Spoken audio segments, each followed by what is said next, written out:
สบายดีพ่อแม่พี่น้องที่รักแพงทุกท่านมือนี้ทางบริษัทโซกไซประกันชีวิตจะมาขอแนะนำสิ่งที่ดีให้กับพ่อแม่ประชาชนภายในบ้านเฮา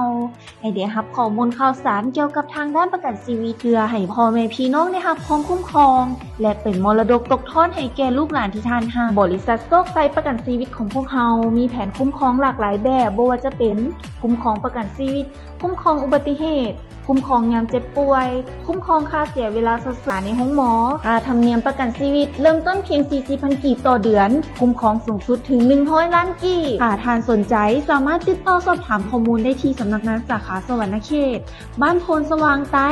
เมืองนครไก่สอนหรือโทร 020 944 53617 หรือสามารถสอบถามกับสำนักงานใหญ่สาขานครหลวงบ้านทัดหลวงกลางเมืองไซเศรษฐาแขวงนครหลวงเวียงจันทน์เบอร์โทร595